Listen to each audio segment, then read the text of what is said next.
আপনি কি জানেন অটোরিকশা প্রথম কিভাবে চলা শুরু করে ঢাকার রাস্তায়? অটোরিকশা প্রথম ঢাকার রাস্তায় চলা শুরু করে প্রতিবন্ধী কোঠায়। হ্যাঁ, আপনি ঠিকই শুনছেন। প্রতিবন্ধী যে ব্যক্তিরা আছেন, যারা আছে, তারা যেন কিছু করে খেতে পারে বা কর্ম করে খেতে পারে, তারা যেন ওই যে প্যাডেল চালিত রিক্সা তাদের জন্য অতিরিক্ত কষ্ট না হয়, এজন্য অটোরিকশা প্রতিবন্ধীদের চালাতে সুযোগ দেওয়া হয় ঢাকার রাস্তায়। ঢাকার রাস্তায় শুরুর দিকে প্রতিবন্ধীরাই এই অটোরিকশা চালাচ্ছিল।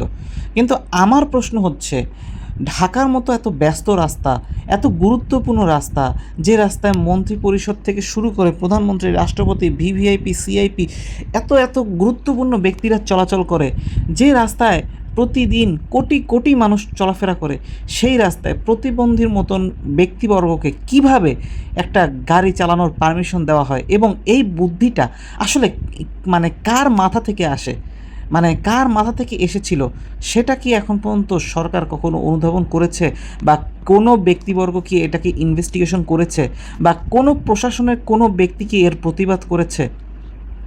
আপনি উন্নত বিশ্বে দেখবেন, ধরেন সিটি কর্পোরেশন রাস্তা নিয়ে কোনো একটা ডিসিশন নিল কোনো একটা কাজের জন্য। তো রাস্তায় কিন্তু শুধু সিটি কর্পোরেশন কাজ করে না, পাশাপাশি ট্রাফিক পুলিশও কিন্তু কাজ করে।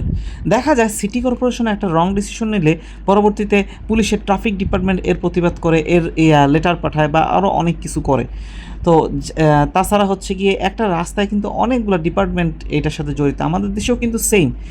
কিন্তু আপনি আমাদের দেশে একটা বিষয় দেখবেন যে যে রং ডিসিশন নেয়, যে ভুল করতেছে, তাকে কিন্তু কেউই, মানে প্রশাসনের কেউই তাকে চোখে আঙ্গুল দিয়ে দেখিয়ে দেয় না বা কিছু বলে না যে ভাই তোমার ডিসিশনটা রং, এটা আসলে মানে সাস্টেনেবল কোনো বিষয় না, তুমি যেটা বলতেছো এটা ভুল। আসলে এটা কি একটা ভুল না যে ঢাকার মতন একটা ব্যস্ত রাস্তায় আমি হচ্ছে গিয়ে প্রতিবন্ধীদেরকে অটোরিকশা চালানোর জন্য পারমিশন দিয়ে দিলাম? এটা কি একটা ভুল বিষয় না? প্রতিবন্ধীদেরকে কি রিক্সা চালাই খেতে হবে? এটা কোনো বিষয় হলো? এই রাস্তায় ট্যাক্স দিয়ে অনেক দামি গাড়ি চলে। আমাদের দেশে যে গাড়িগুলো চলে এগুলো অনেক উচ্চ ট্যাক্স দিয়ে রাস্তায় নামাইতে হয়। সো যার গাড়ি সে যে চালায় সে বুঝে ওই গাড়িটা কত কষ্ট দিয়ে করে কেনা। আমাদের দেশটা উন্নত বিশ্বের মতো না। উন্নত বিশ্বের যেমন লো ট্যাক্সে মানুষ গাড়ি কিনতে পারে, বলতে গেলে প্রত্যেক ঘরে ঘরে গাড়ি আছে। কিন্তু আমাদের দেশের সিনারিওটা এরকম না। আমাদের দেশে উচ্চবিত্ত না হলে আসলে কেউ গাড়ি এফোর্ড করতে পারে না।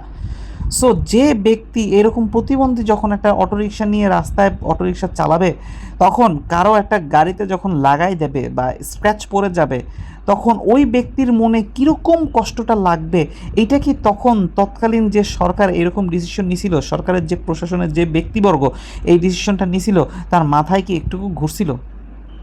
এখন তো আমরা অনেক কিছু শুনি যে সেই সরকার অনেক দুর্নীতিগ্রস্ত ছিল, অনেক বক্কর-চক্কর অনেক কিছু শুনতেছি। তো দুর্নীতিগ্রস্ত সরকার যদি হয়েই থাকে, তার আমলা-কামলারা যদি দুর্নীতিগ্রস্ত হয়েই থাকে, তাহলে তাদের মাথা থেকে তো এইসব মানে রক্ত পানি করে দেওয়া গাড়ির মূল্য তো তারা আসলে বুঝবে না। তারা তো চোখ বন্ধ করলে টাকা তাদের উড়ে উড়ে আসে। সো তারা এই কষ্টটা আসলে কিভাবে বুঝবে? বিষয়টা হচ্ছে গিয়ে কষ্ট আসলে বুঝতে হবে। একটা গাড়ির কিন্তু অনেক দাম। সেখানে আমি চাইলেই একটা অটোরিকশাকে ধুম করে কাগজপত্র ছাড়া, কোনো কিছু ছাড়া আমি ঢাকার মতন একটা ব্যস্ত রাস্তায় নামাই দিতে পারি না। এইটা যে সরকারের যারা এই যে ডিসিশনটা নিয়েছিল, এটা সম্পূর্ণ একটা রং ডিসিশন ছিল। কিন্তু আল্টিমেটলি এই অটোরিকশাটা কিন্তু এই প্রতিবন্ধী পর্যন্ত কিন্তু সীমাবদ্ধ নাই। এই প্রতিবন্ধী পর্যন্ত কিন্তু অটোরিকশাটা সীমাবদ্ধ বর্তমানে নাই। অর্থাৎ কোনো এক সরকারের ভুল ডিসিশনের কারণে বর্তমানে ঢাকা শহরটা পুরো জঙ্গলে পরিণত হয়েছে। ঢাকা শহরের যত্রতত্র যেখানে সেখানে যেভাবে অটোরিকশা চলতেছে, যেভাবে লাগাই দিতেছে, আমার নিজের গাড়ির সাইলেন্সারের উপরে অটোরিকশা এসে সামনের চাকা ধুরুম করে মেরে দিছে, যার কারণে আমার সাইলেন্সার সেটটাই পুরো চেঞ্জ করতে প্রায় ৬,০০০ টাকার উপরে লাগবে। আমি ওইটা এখন পর্যন্ত ঠিক করতে পারিনি, ভাঙ্গা সাইলেন্সার নিয়েই আমি ঘুরতেছি। এরকম অনেক আছে, অনেক আছে। অনেকের প্রাইভেট কারে দরজা বা পিছনে বা বাম্পারে বা কোথাও ভেঙে ফেলছে বা স্ক্র্যাচ পড়ছে, সে ব্যক্তির ওই জিনিসটা এরকম মানে বারবার তার ঠিক করার মতন অ্যাবিলিটি হয়তো নাই, তাকে ওইভাবে করেই চালাই নিতে হচ্ছে, বা সে বারবার ঠিক করতে করতে বিরক্ত হয়ে গেছে, সে এখন ঠিকই করতেছে না। তো এই ধরনের সিচুয়েশন কিন্তু অনেক আছে বাংলাদেশে। তো এর জন্য আসলে দায়ী কে? এর জন্য আসলে সরাসরি দায়ী সরকার। সরকার কিছু মানুষের কাছ থেকে উচ্চ মূল্যের ট্যাক্স আদায় করতেছে, ট্যাক্স আদায় করে রাস্তায় গাড়ি নামানোর পারমিশন দিতেছে, আবার প্রতি মাসে তার কাছ থেকে উচ্চ মূল্যের ট্যাক্স নিতেছে। কিন্তু সরকার কিন্তু রোড সেফটি দিতে পারতেছে না এই মানুষগুলোকে, সেটা বাইক হোক বা গাড়ি হোক। সরকার যখন রোড সেফটি দিতে না পারবে তখন সরকার কেন এরকম উচ্চমূল্যে ট্যাক্স নেবে, এটা আসলে আমার বোধগম্য নয়। তো সরকারের উচিত এই অটোরিকশা অবশ্যই কন্ট্রোলে আনা, ঢাকা থেকে অটোরিকশা চিরতরে বিদায় করে দেওয়া। এখন অনেক বুদ্ধিজীবী বলবে, ভাই অটোরিকশা যদি চলে যায় তাহলে আমরা কিভাবে যাতায়াত করব, কারণ ঢাকায় তো সবার গাড়ি নেই বা সবার বাইক নেই। ভাই অটোরিকশা বাংলাদেশে আসছে কয়দিন হয়েছে? তাদের জন্য আমার এই একটাই কথা যে ভাই অটোরিকশা বাংলাদেশে আসছে কয়দিন হয়েছে? অটোরিকশার আগে মানুষ কি চলাচল করে নাই? মানুষ কি পায়ে রিক্সা চলাচল করে নাই? অনেক বুদ্ধিজীবী এখন বলবে যে ভাই পায়ে রিক্সার ভাড়া তো বেশি। ভাই পায়ে রিক্সার ভাড়া বেশি দিয়ে আমাদের বাপমারা এই ঢাকা শহরে সার্ভাইভ করছে। আপনি যদি সার্ভাইভ করতে না পারেন তাহলে ঢাকা শহর আপনার জন্য না। এটা আপনার সহজ কথা, শুনতে খারাপ মনে হলেও এটা তিতা হলেও সত্য যে আপনার বাপ মারা কিন্তু যদি ঢাকায় থেকে থাকে এই পায়ে রিক্সা অ্যাফোর্ড করেই কিন্তু ঢাকা শহরে তারা সার্ভাইভ করছে। আপনি যদি পায়ে রিক্সা অ্যাফোর্ড করতে না পারেন তাহলে ঢাকা শহর আপনার জন্য না। এটা মানে বাস্তবতা আপনাকে মেনে নিতে হবে। কারণ আপনার একজনের এই একজন, দুইজন, পাঁচজন, 10 জনের সুবিধার জন্য হাজার হাজার মানুষের ক্ষতি হইতেছে, কয়েক লক্ষ কোটি টাকা মানে নষ্ট হচ্ছে প্রতিদিন। আপনি চিন্তা করেন একটা অটোরিকশা যদি প্রতিদিন 20টা গাড়িতেও যদি লাগাই দেয়, স্ক্র্যাচ ফেলায়, একটা গাড়ির একটা পার্ট রং করতে প্রায় 5 থেকে 10,000, কালার ভেদে 20,000 40,000 টাকাও খরচ লাগে। তো প্রতিদিন কত লক্ষ কোটি টাকা খরচ করতেছে, মানে কত লক্ষ কোটি টাকা নষ্ট হচ্ছে এই অটোরিকশার জন্য। এই ব্যাপারটা বুঝতে হবে, এই ব্যাপারটা এখন বোঝার সময় এসেছে। প্রতিদিন শুধুমাত্র আমি গাড়ি হিসাব করতেছি, তারা বাইকেও লাগাই দিচ্ছে নাম্বার প্লেট, এমনভাবে তারা মারে যে নাম্বার প্লেট পর্যন্ত ভেঙে যায় বাইকের।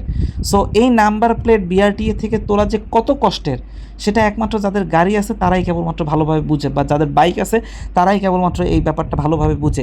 আমি এটা বুঝবো না। এটা বুঝতে হলে আপনাকে অবশ্যই গাড়ি বা বাইকের মালিক হতে হবে, তাহলেই আমি বুঝবো।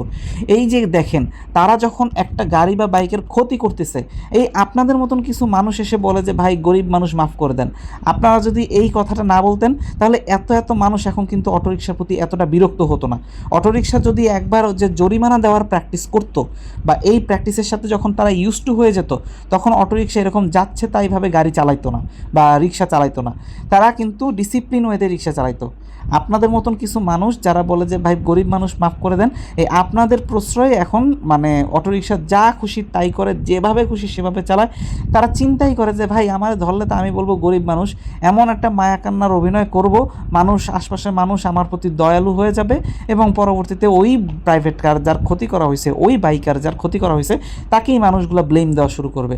এই মানে সূক্ষ্ম পলিটিক্সটাই এই অটোরিকশাওয়ালারা দিনভর এই যে যতদিন চালাচ্ছে তারা এই যে খাটাই যাচ্ছে। সো বিষয় হচ্ছে এখন সময় আসছে এগুলোর হচ্ছে প্রতিবাদ করার, অটোরিকশা বন্ধ করার এখনই সময়, এগুলো বন্ধ করতে হবে। সরকার হয়তো একবারে বন্ধ করার চেষ্টা যদি করে থাকে, সরকার হয়তো বলতেছে যে অটোরিকশা বন্ধ করে দেবে।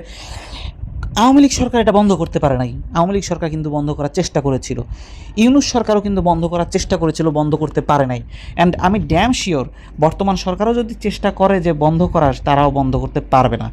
একবারে এত এত অটোরিকশা বন্ধ করা সম্ভব না।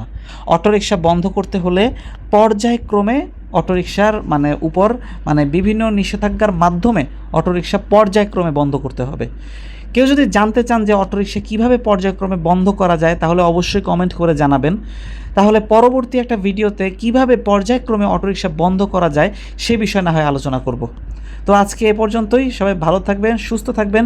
যারা বাইকার আছে তারা সব সময় বাইকারদের উপকার করবেন। রাস্তায় অনেক বাইকাররা অনেক সময় বিপদে পড়ে, চেষ্টা করবেন আপনার সাধ্য মতন তাদেরকে হেল্প করার। ভালো থাকবেন, ধন্যবাদ।